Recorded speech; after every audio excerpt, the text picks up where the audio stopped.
Yo, what's going on, E7 fam? I'm Sue, and as of today with the Operation Catch Zieg event, every single player will be receiving a random 5-star light element hero. And I figured, well, since I used to do all of these how to play series guides, I would quickly run through every single light Moonlight 5-star hero in the game and give you a quick 20 to 30 second overview explaining to you where they're used and how to build them. It's going to be a long video, so as always, use the timestamps. Let's jump into it, starting with Conqueror Lilias. So Conqueror Lilias used to be one of the best openers for PvP in the entire game. What makes her so strong is her S3 for honor. It's basically a strip and then gives your team a undispellable like mini attack and defense buff, and then you get an extra turn. And then Conqueror Lilias has the ability from there to either provoke a specific character with cover or use their basic attack kneel down for bonus damage.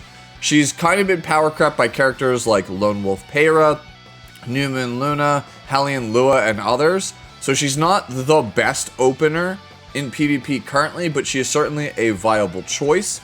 What makes her decent though is that because of how well-rounded her kit is, she can be used in challenging PvE content, so she's at least got that going for her. Next up is Judge Kise. Judge Kise is a powerful but difficult to use AoE character for PvP. She has two AoE attacks. First up is End of Evil. This move is a defense break first and foremost, and if you hit at least 4 enemies with it and there's no like combat reduction passives on the team, you will essentially get an extra turn, which you could then use to go into her S3, Wave of Light, and hopefully off of the damage win the game. The alternative way to play Judge Kise is to go as fast as you possibly can, and then just use the skill cooldown reset in Wave of Light to essentially deny their first turn. Both versions of Judge Kise are pretty good. The problem is because she is a light warrior Virgo, she has really bad stat lines, so it's going to be very difficult for new players to actually take advantage of her. By no means a bad character. I think she's honestly very underrated, one of the best players in the entire world. KJ actually uses her on ladder from time to time. Next up is my favorite character in the entire game, Lionheart Cermia. Cermia used to be the best DPS in the entire game back in 2023, as evidenced by her highest win rate at Worlds. That said, nowadays she's not really that good. What Cermia is supposed to do is whenever an opponent uses a counter attack, extra attack, or dual attack, she procs It's Far From Over, which gives her a defense and effect resistance buff, and then you can, on her turn, use I Am the Victor, which is a massive AoE damage attack to just completely wipe out their entire team. Cermia, though, has two major problems. One, she has the Pisces stat line for warriors, which is probably the worst stat line in the entire game, meaning it's very difficult to build her with any sort of like health or decent damage. Two, we are in a metagame where AoE attacks are very easily punished, so when you use I Am the Victor, there's a very high chance you don't kill a specific bruiser like a Blood Moon Haste, or you kind of proc a passive for Dragon Bride Senya, who's a character we'll talk about later, and then they kind of just turn around and kill your entire team. Basically, Cermia is a liability more than a benefit in the current PvP meta. If you like her design though, don't let me stop you. Again, this is my favorite character in the entire game. Next up is Little Queen Charlotte. Little Queen Charlotte is an anti-dark character. She's primarily here just to use her skill 3, the Will of Light. It's a big single target nuke that does bonus damage versus dark enemies. If it secures a kill, you get the extinction status, which means it can't be revived, and that's kind of it.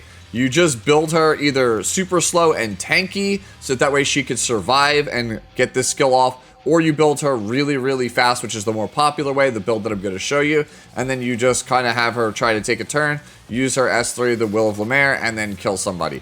She has a pretty good passive in a Queen's Dignity for some like damage reduction, but the main problems with Little Queen Charlotte right now is that it's just really hard with this stat line to get her super tanky and also super fast and also have good damage. Like the stat line, it's too balanced. It just doesn't really play to any strengths, and just overall, just the character is very difficult to use. Very similar to like Judge Kise when we talked about her.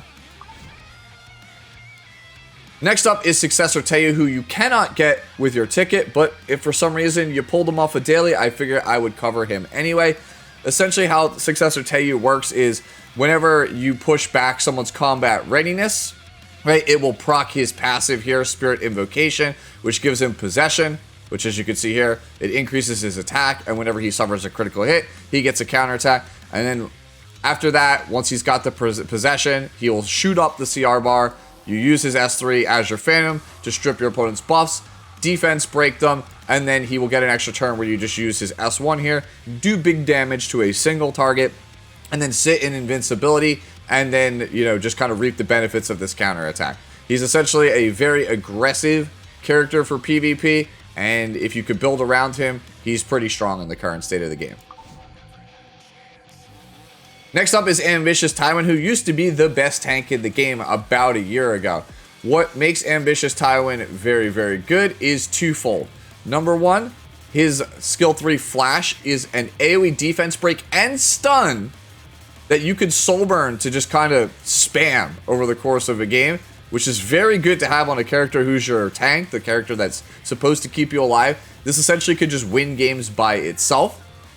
And what makes it really strong is that when he is enraged, it ignores effect resistance. So you can essentially stun lock people, and there's not really much they can do about it unless they have a specialized cleanser that can kind of cleanse themselves at the start of a turn. That's what makes him very, very strong.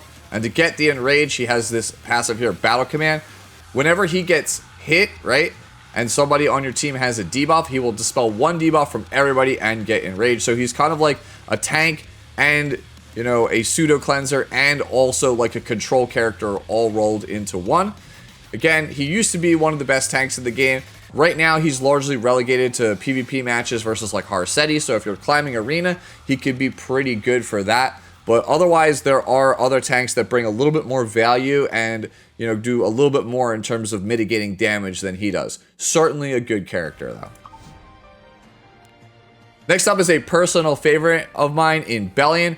Belian was probably like the highest win rate bruiser last season outside of like maybe Empyrean Ilynav, right? This character is incredibly strong.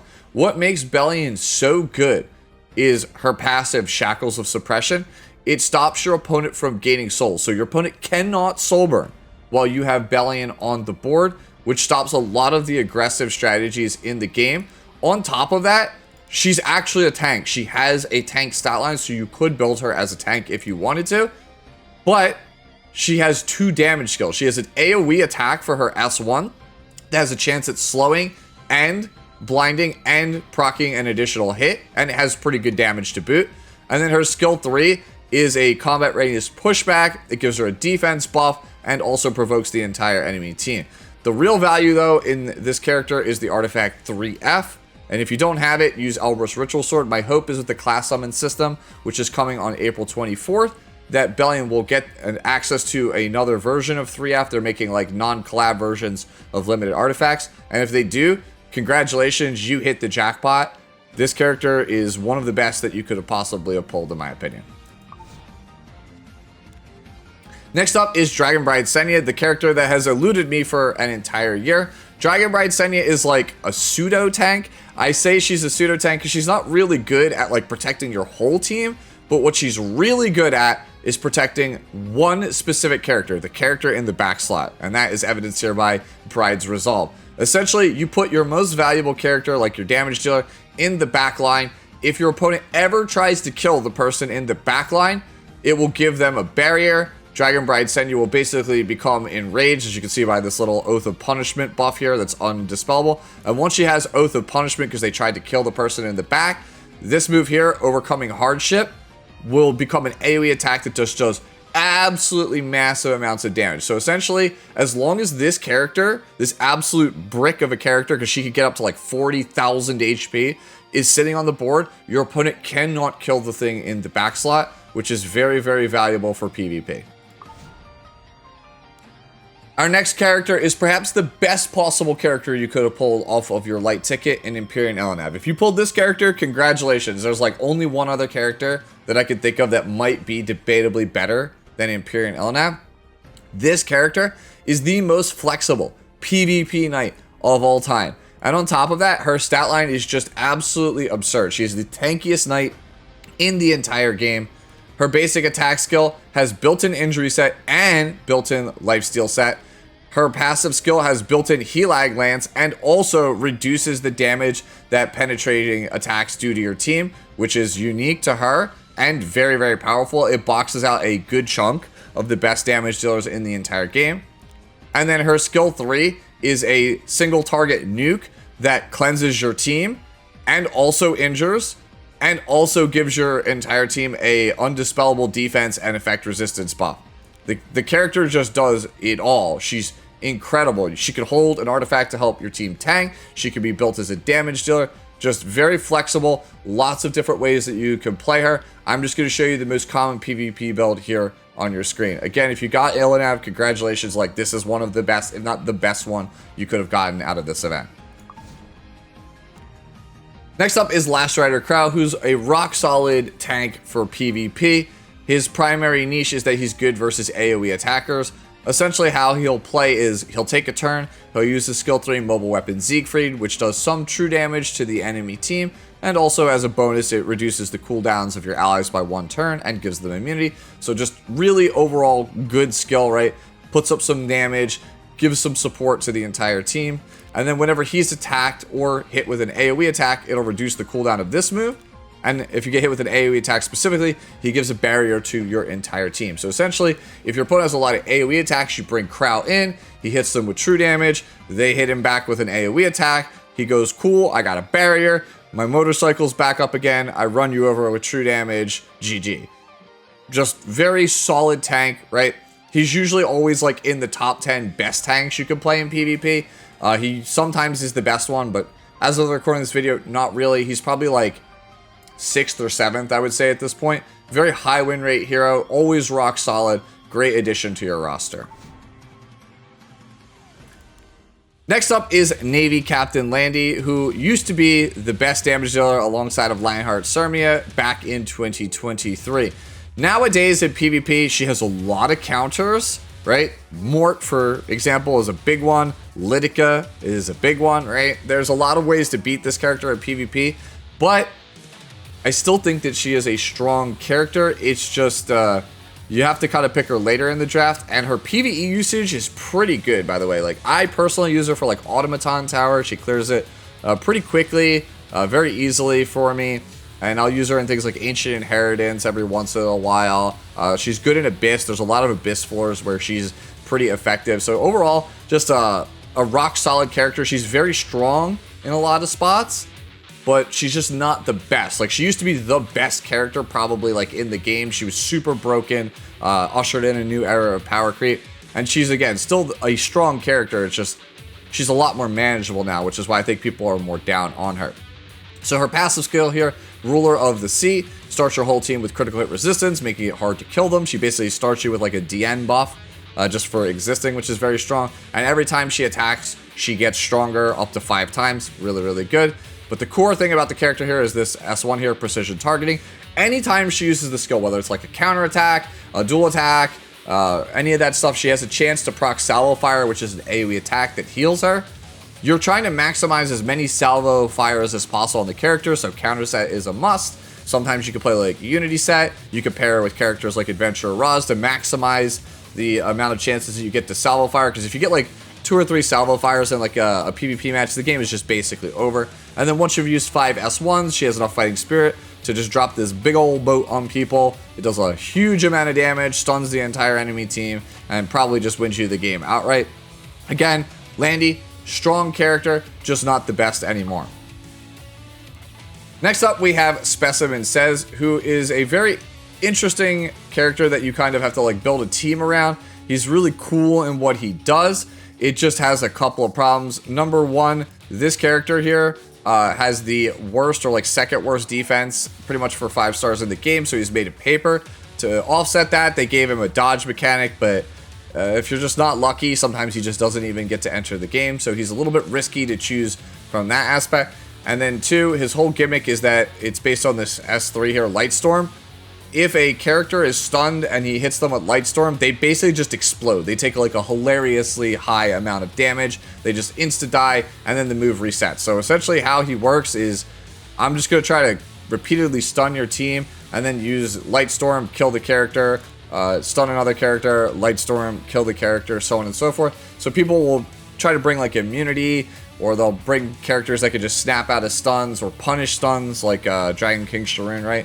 So he's a little bit hard to use for those reasons, but still really cool character. I should also add he self sets him up, right? S1 is a single target stun, S2 is an AoE stun. Cool character, hard to use, but I definitely think he has a lot of fans, and he could be a lot of fun for you. Next is Spirit Eye Celine, whose footage got corrupted apparently while I was recording this video. So Spirit Eye Celine is probably like the third best thing that you could have gotten from your selector. She is insanely strong right now, and that is because she just got a buff as well as an exclusive equipment. Just very, very strong character with a honestly pretty toxic gameplay pattern for PvP. So how Spirit Eye Celine works is when she gets her turn, she uses this S3 Spirit Gate. It revives everyone on your team, and then cleanses them of all debuffs, including herself, and then gives everyone, including herself, 1 turn immortality. And then she gets the possession buff, which, if you recall from Taeyou, means that whenever she gets hit with a critical hit, she will counterattack. And her S1 that she counters with has built-in lifesteal and penetrates defense and does huge damage. And her skill 2 says that she can't take more than 51% of her max health in a single attack. So you can't kill her in one hit. You attack her, she counters, she lifesteals back up to full health. Basically, you need some kind of fixed damage to deal with the character. And that is just to deal with her. Because whenever anyone dies, she also gets 5 souls. And she has soul burn for 20 souls, take an extra turn, which lowers the cooldown of this move.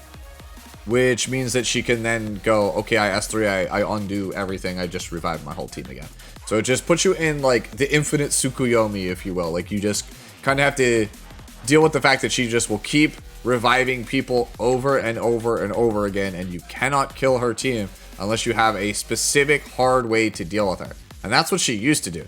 Now, with the exclusive equipment, she does 50% more damage on her first S1, which is enough to just like outright nuke somebody. And her first soul burn is free. It doesn't even need souls. And she's also just ridiculously fast. So character is just insane right now.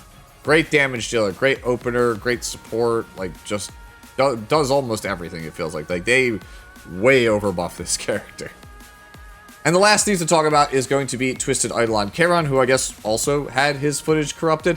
Anyways, on paper, Twisted Eidolon Kayron is a pretty good character, right? Whenever your opponent ends their turn with a buff, he'll get some fighting spirit, and then he'll be able to cash in once it's full for a 15,000 fixed damage nuke, which should just instantly win you the fight. So obviously, they want to kill him before that stacks up. But he starts with a counterattack buff at the start of battle, and he gets it at the end of every turn. So if you hit him, he's going to counter, and then he has this basically AoE attack that does decent damage. It gives him a barrier, which makes him harder to focus down. That's all cool. The issue is he has 3 main things going against him. Number 1, Mort exists, and therefore, you know, you can't counter, so they could just kind of dogpile on him and kill him. Number 2, it's not built in innate counter, it's a buff that gives it to him, so if it gets stripped, they could just dogpile on him and kill him. So you need to build effect resistance on the character in order to keep the counter buff up. And then point number 3, he's got the worst or second worst defense amongst all 5 stars in the entire game. So even if you have the ER and they don't have the Mort, they can still just one-shot him unless you just build a ton of bulk. But if you build a ton of bulk, then you don't have damage. And if you build damage in bulk, well then you don't have ER. So it just gets stripped. So hopefully you can kind of see the problem. Like, he is a very difficult to build character. He's very difficult to get working. My advice is if you have him, check out my buddy Hinojin. I'll link his Twitch down in the video's description. He's pretty much the best Kayron player. Next up is Astromancer Elena, and if this is the one you got, I hate to be the bearer of bad news, but this one is, it's not good. She's probably like the worst one in the entire game. right? So she has a very fragile AoE DPS that aggressive players used to use in PvP. The primary reason that you would take her is that her passive skill makes it so your opponent can't counterattack, but Mort does that now, and he's free with the episode 3 selector for everybody, and he's just like a good damage dealer, and he's very tanky, and he has very good 2-turn stun on his S3 that ignores effect resistance. Like, Mort's just like a total package, like way better than this character could ever be. The one thing I will say though, the one thing that you could take solace in knowing is that this game, Epic 7, they buff characters all the time. So this character's at the bottom of the pile now, but in a couple months, who knows, she might be one of the best characters in the game. That's usually kind of how it works. They take a look at what the underplayed characters are with like low win rates, and they kind of elevate them up. And hopefully Astromancer Elena will be there sometime soon this year. Next up, we have Commander Pavel. Commander Pavel is kind of like a combo DPS. Like, he does a massive amount of damage on his S3, right? This is just a huge single target nuke. And in order to get there, in order for him to just kind of execute people, you have to trigger his S2 obstacle elimination. Essentially, when you have 2 other allies on your team land critical hits, he'll use this big AoE attack, shoot him to the front of the line, and then he could burst something down with this. It's kind of like a combo character for PvP. It used to be really strong. It's like okay now, but you don't really see too many people play it. Like, I would say it's kind of like mid or low tier in PvP. Like, you can play it.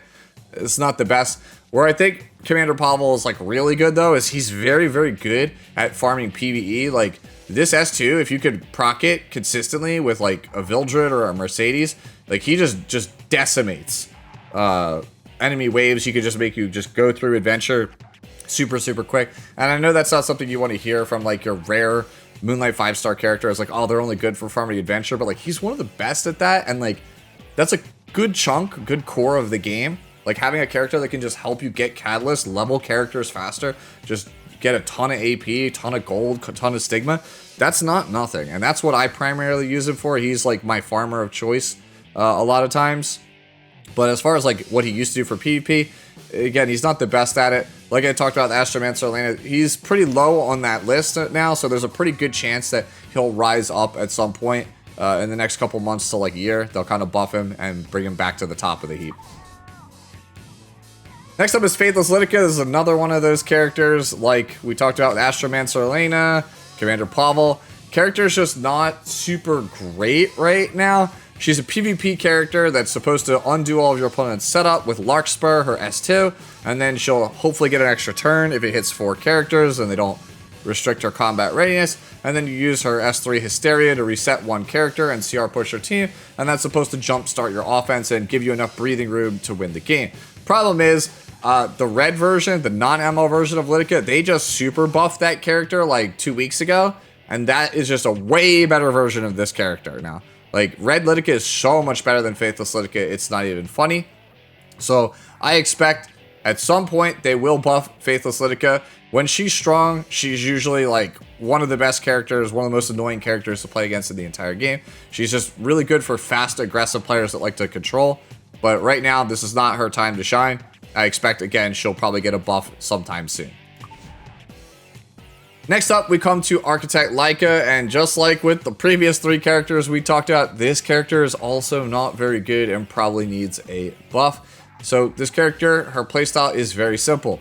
If she gets a turn, she uses her S2, laying the groundwork to put target as a debuff on a character, and then she will get up to 100% combat readiness, and then it'll be her turn again, and then you use eliminating the target, and it should instantly kill the character that has target on it, right? That's kind of how she works. You pick somebody, you target them, you press the S3, you win the game. Problem is, Empyrean Ilynav shuts it down. She's not the fastest character, so there's a lot of ways to kind of disrupt her and make sure she never gets to her turn. And if you take a look at her stats, she's made of like literal paper, 4,248. Like, this character literally dies to a stiff breeze, so she's just very fragile, very hard to get a turn with, but if she does get a turn, she should just instantly kill something. And unlike Straze, she doesn't work in PvE at all, so again, I expect this character to get some kind of rework at some point. Again, fun character to mess around with, not necessarily very strong though. Next up is my girl, New Moon Luna. Oh man, again, with like Empyrean Ilynav, if you pulled this character, congratulations. Like, this is the winner. This is the jackpot, right? Her and Empyrean Ilynav, I think, are the two best characters that you can pull. New Moon Luna is a ridiculous mage. So first off, she has the best mage stat line in the entire game. She's ridiculously fast. She is the tankiest mage in the game by a significant margin. Her skill 3, Moon's Judgment, is just an absurd skill. It removes all of your opponent's buffs, makes it so they can't get buffs, and then it turns off all of their passives, and you can soul burn it to guarantee that. And then you have this S2 here, Demon Sealing Spear. It does good single target damage, defense breaks the target, and then does AoE splash damage, and then also gives her 50% combat radius, and it's on a 2-turn cooldown. So if you have Eidolon Scepter, you can almost, if you get lucky, just spam this thing infinitely. You just almost feels like you take infinite turns, just keep raining down spears on people and killing them. So the character just does everything. She's a bruiser, she's a carry, she's a ridiculous control character, she could be an opener. Just a huge role player in a number of scenarios. Again, she's one of the best characters right now in PvP. Like, she's just insane. Guild Wars, insane. Arena, insane. World Arena, insane. With the upcoming World Championship in a couple of months, this character is probably going to reach permaban status, and if not, like, you're just going to see her mow down people, I feel like, all the time. Incredible character.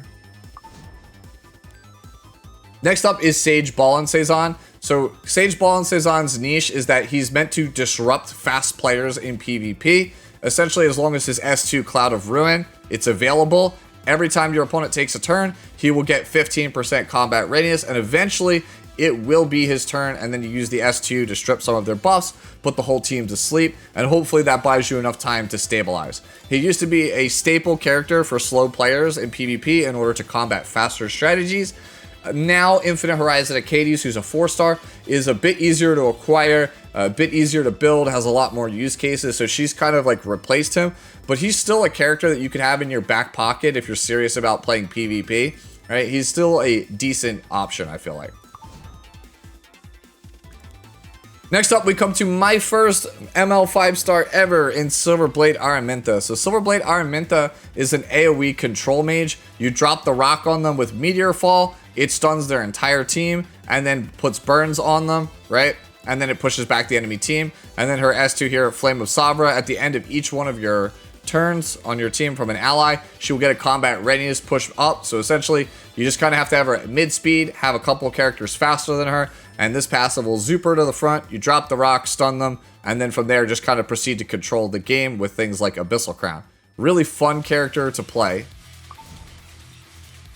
Next up is another control mage in Solitaria of the Snow. Her main selling point is her passive, I Want to Go Home. It decreases the enemy's focus gain by 100%, making her good versus things like Afternoon Soak Flan, for example, which is, I know, something that a lot of newer players are really struggling to deal with right now. She's one of the hard counters to that character, so if you've been struggling, congratulations. This is an answer to that. She has a single target stun here, and also this S1 is an AoE extra attack that has a chance to stun and do all kinds of various different debuffs, right? Random debuffs.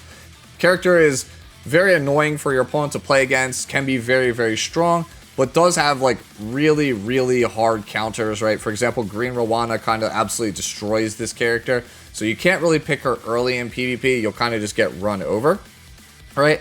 But again, still a solid role player in the current state of the game.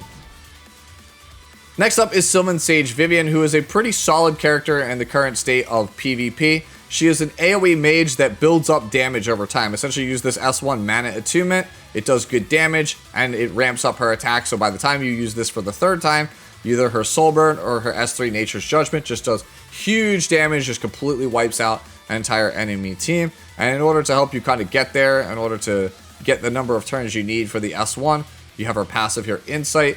And essentially, she's a focus character. If you hit her, she loses a focus, but it massively mitigates the damage. And as long as she has at least 3 focus, which you get 1 every single turn, right, then she is immune to debuffs. So she's good versus characters that use a lot of debuffs but don't do a ton of damage. She's kind of like a hard counter to those because they won't be able to kill her through her passive. she'll just kind of stack up all of her damage and then just wipe them off the face of the earth. Only good for PvP, by the way. Her passive literally says only applies to PvP, so do not think that this character is like a PvE character. She is strictly a PvP character, and I think a pretty good one at that. Next up is Desert Jewel Basrar. Desert Jewel Basrar is a debuff cleanser with a horrendously terrible stat line, which makes him very, very difficult to use, right? He's not super fast. He is incredibly squishy, right? It's just very hard to build this character and use effectively. His major selling point amongst other cleansers, though, is Desert Storm, his S2, which has the very rare barrier inversion mechanic. So barrier inversion, as you can see, inverts barrier into damage unaffected by effect resistance and whether the attack hits, and applies to heroes only. So in PvP, if your opponent has characters like Fallen Cecilia or Tori, characters that notoriously have tons of barriers, keep putting up barriers every single turn, you use this move here, Desert Storm, to change their barrier into damage. So if they have like a 50% barrier and you Desert Storm them, they just die. Like, it just straight up kills them. Like, that's kind of what he's there for. If your opponent's going to be playing obnoxious characters that hide behind barriers, you use this move, invert it, and then win the game. But other than that, he doesn't really have any use. Next up is Dragon King Sharun, a multifaceted Soul Weaver that can do a lot of different things. She can kind of control, she can undo setup, and her primary use is to counter characters that prevent movement, things like Death Dealer Ray sleeping you, or Mort fearing you, or Aramintha stunning you, for example. That's kind of what she's there for, right? Like, if you get stunned, slept, or feared, she will cleanse your entire team out of it instantly. You'll get this cascade buff, which means that everybody will do an extra 4,000 true damage on their next move. So if they do like an AoE attack, they get an extra 16k total to the whole team, 4k to each of the 4 members. So that's very, very good. Her S3 undoes all of your opponent's setup and pushes them back and gives them unbuffable. And if they are a Knight or a Soul Weaver, it can also defense break them, which is helpful for kind of bursting down teams. And then her S1 is a stun. And with all the various different Soul Weaver artifacts, she can kind of have her be like a pseudo healer or like a pseudo cleanser, whatever you kind of need her to be. She's just a very like multifaceted role player whose primary like use is either to facilitate like set up a defense break on this S3 or to hard counter a character like Death Dealer Ray, which I'm not sure how successful she is at that now, considering she just got like a pseudo rework. And yeah, it's still really early to figure out how good this character is post rework. I personally like this character. I think she's really strong, but because they kind of reduced her overall like health and defense stats in this rework, I'm not sure if she's like as good or better than she used to be for what she's intended to do. But again, I still think she's a good character. Next up is Maid Chloe. So Maid Chloe is a Soul Weaver that does a little bit of everything. She's very similar to the character Destina. If you have Destina, she has an AoE revive, but they don't come back at full health. She can cleanse debuffs from your entire team. She also gives attack buff to your team, so she's actually like better if you're trying to be a bit more aggressive, kind of get more damage out of your entire team. And then she has like pseudo AoE healing with her passive Mage Cheer at the start of every turn, and she also gives your whole team effect resistance, which means if you play her on Shamadra's staff, she gives a lot of effect resistance to your entire team for free. Has like a stun on her basic attack. Just overall like a really solid Soul Weaver. She's not meta at all in PvP anymore, but like you could absolutely use her in like Arena, Guild Wars. She's pretty decent in things like Ancient Inheritance. Sometimes you can use her in like Abyss. Just an overall well-rounded Soul Weaver. Perhaps not as well-rounded as the last character on this list, but still a solid character nonetheless. And the last one that we'll be talking about here in this video is my favorite Soul Weaver of all time, Ruele of Light. Ruele of Light is a fantastic character for you to get if you are a new player. This character has AoE healing on her basic attack. She has single target healing and damage limit, which is a very powerful skill, by the way. And also some cleanses on her S2. And her S3 is a 100% health revive and gives them invincibility. And if she would die the first time in battle, she comes back to life at 50% health. So the character is just, it does everything. You have good healing, good cleansing capabilities, can revive fallen allies, is hard to kill, right? Not only because of this passive here, but she is the highest defense Soul Weaver in the entire game. She's probably like the second highest defense character, period. She was the highest, but now with like Basrar coming out, I believe she is a bit higher, right? But so this character is just Super, super good. She's good in PvP. She's good in a lot of PvE game modes, right? Like, if you got this character, this is one of the first ML5s that I got. It was the second ML5 ever on my account, way back when I started the games, back in like 2019. And this character has carried me for years. Like, she's just really, really good. Like, not broken, not like top of meta, not the best thing, but she's always going to be a solid character. And I think that that's worth a lot. You could take some solace in that. And there you go. That's it. That's every single Moonlight 5-star that you could have gotten from your ticket and how to build them. If I didn't explain something well enough, as always, you can let me know down in the comment section below. Ask any questions that you have, or just hit me up on my Discord, which is linked in this video's description. Anyways, enjoy the rest of your day, the rest of your week, and I'll catch you in the next one. Later now.